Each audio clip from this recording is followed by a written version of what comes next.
Blessings, everyone. Okay, I'm getting shut down constantly, and I know there's an ad that keeps popping up, and it just shuts me right down when I'm taping, and I got to redo the whole thing all over, and it just is very trying on me. So if you feel a little or hear some tension, it's only because of the devices that's in front of me that it's just going stupid. Um, anyway, I needed you to hear him in his words. Uh, where he says that he feels that he has the ministry of Paul, that they're both the same. So I'm going to have you hear him out, and then I'm going to continue. Okay, so here we go.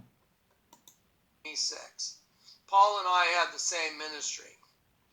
Okay.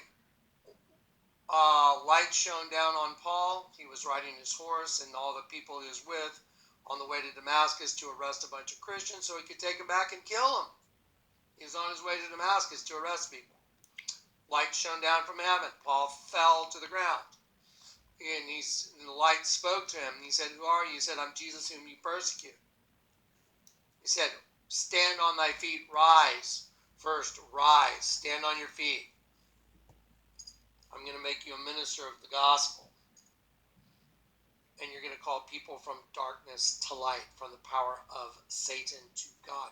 That's when you, now watch, from darkness to light, from the power of Satan to God. It's that simple.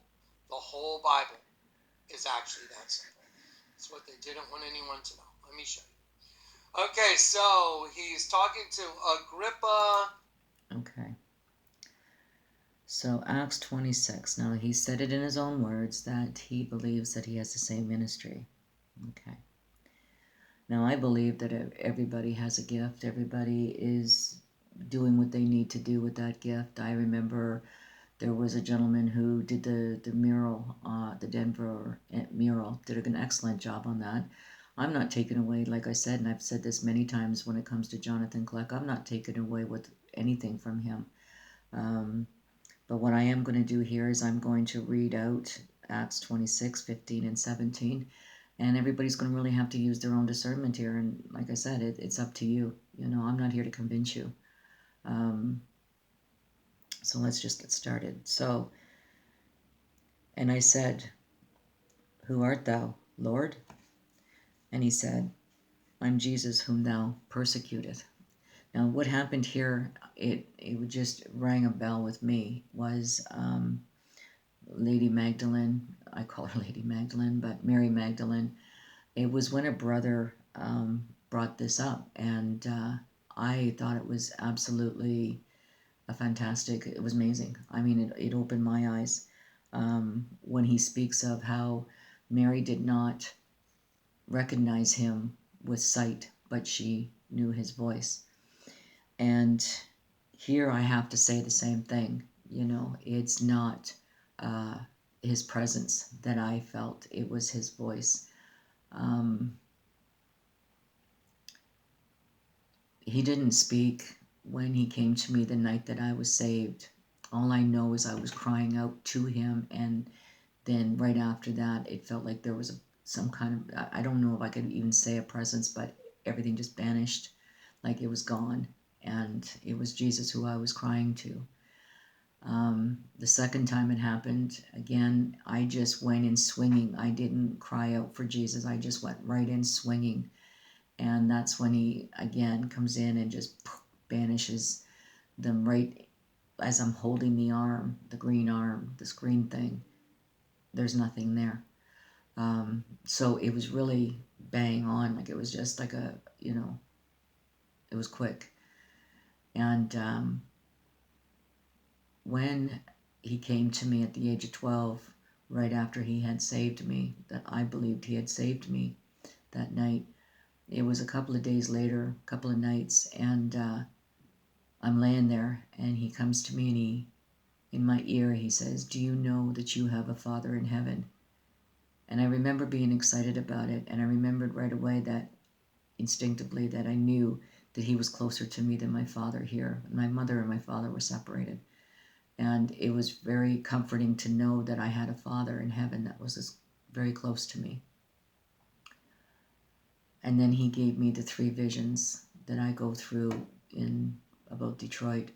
But that was the only three, really, the visions of my youth that was outside of anything being personal, because the next, what follows is the visions that he gives me are very personal. And, but it's his voice that I want to tell you that at the age of 12, when he said this to me, and then it's in my 20s when I was in trouble again, and I was falling, and I was just, where he saved my marriage the first time by saying, "Forgive them, for they know not what they do." You see, this was his voice,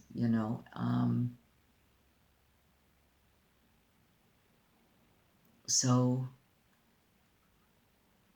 it really wasn't so much his presence. I didn't feel his presence when he said, "Forgive them, for they know not what they do." I didn't feel. Okay, I'm gonna get ahead of myself. So, all right, it's his voice. All right, and here it goes. 16. But rise and stand upon thy feet, for I have appeared unto thee for this purpose, to make thee a minister and a witness both of these things which thou hast seen, and of those things in that which I will appear unto thee. And I don't believe that Jonathan Kleck has seen him, that he had come before Jonathan. I don't hear any of that. So no, I can't say where in 16, but rise and stand upon thy feet, for I have appeared unto thee for this purpose. He did not appear to Jonathan Kleck. When he appeared to me, I was ordered to get out of the car. I was in the parking lot at the beer store on the weekend, on a hot weekend. I knew we were barbecuing. It was a beautiful day. Beautiful day. And I was ordered to get out of the car by a voice as though it was someone who was behind me and in my ear ordered me to get out of the car and to look up. The first time I heard him, I shook my head. I was like, this is not familiar. And then again, get out of the car and look up, and I did. I got out of the car and I looked up. And if you remember those little white balls, those, that would bounce over the words so that you would follow along with a song, well, this was coming from the sky, and it came straight towards my face. And as soon as just before it hit my face, it just opened right up. The whole sky just opened right up. And there I saw Jesus standing there larger than life with his palms out facing west, wearing white and blue. Now, did I feel his presence? No, I didn't. I was standing in awe.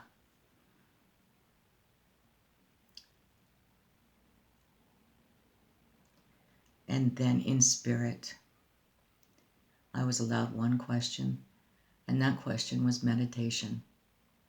Because meditation was being thrown around and used in so many different ways concerning New Age. And so when I asked him, what is meditation? That's when the sky opened up again and I saw Jesus kneeling, praying to Father in the Garden of Gethsemane. And then I came out of it. So I figured, well, meditation is a form of prayer. So I looked around and I couldn't believe that nobody else could see what I saw. I couldn't believe what happened. And then you remember in the scriptures where disciples will say, how is it that we're going to see you, but they won't see you?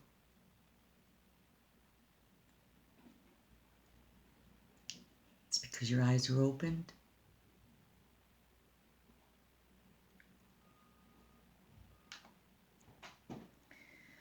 Now,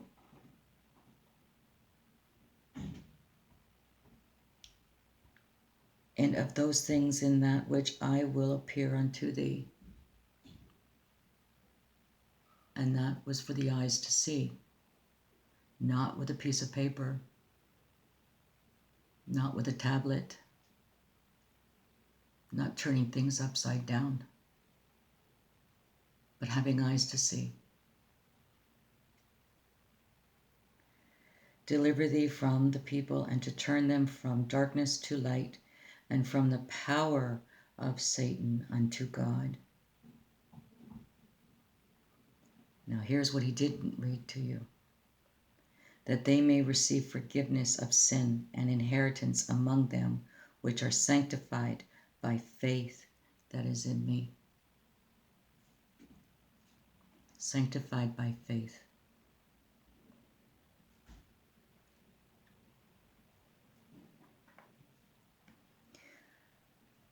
So I remember just, telling everybody that I saw Jesus, and I was so excited, and I'm saying, I saw Jesus, I saw Jesus.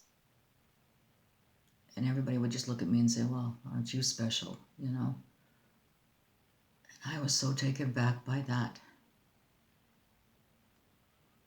Because it was about Jesus.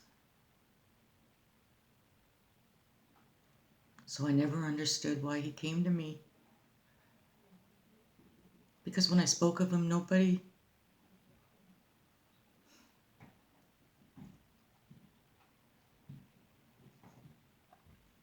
But now when I read this, now I understand.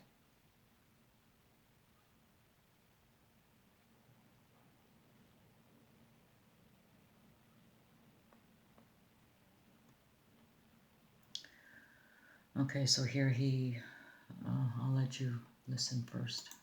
And there's a lot to look forward to, folks, because the end is the beginning for us, but for them it's the end. For those that aren't converted and those that refuse to take the free gift that the ambassadors have brought, all that's left is vengeance. Okay? So anyway, I'm going to be a good servant. Okay. Exodus 23:8. And thou shalt not take no gift, for the gift blindeth the wise and perverteth the words of the righteous. And I remember I was just like him, and I was teaching death. I had photographs, and I would point out things in the photograph of death. And I remember I was quickened by a complete stranger at the mall, and I was photocopying something, and she saw the picture and she says, why do you celebrate death? Why do you teach death? And here I was so quickened, and I thought I was helping. I thought I was helping, and I wasn't. Because you see, when in my youth and everything that I fought and the demons that I fought and all of this, I thought that I could apply and help somebody with the knowledge that I knew. But it wasn't what I thought. It was the opposite. I was teaching the death. This is what I knew, right? So now, here, Jonathan will, he talks about death. It was all about death. Okay? So don't take this gift. Because, like I said, I'm thankful to that woman, that stranger, who brought it to my attention that this is what I was doing when I thought I was doing the work of God, and I wasn't. For as ye in times past have not believed God, yet have now obtained mercy through their unbelief, even so have these also now not believed, that through your mercy they also obtain mercy. For God hath concluded them all in unbelief, that he might have mercy upon all.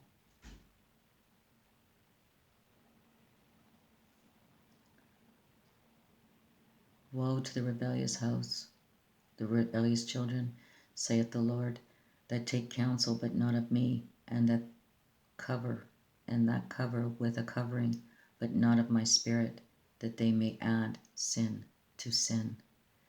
And this, what he's talking about, being captive in the body system, in the system itself, it's called emotions. I'll get into that, but it's all about emotions that bind you, and it will lead you to sin. He lures you, okay? He does, with the flesh. He talks about all of these things and what he's wearing all the time. He's color-coded. No, we have a problem with the visual. He has not seen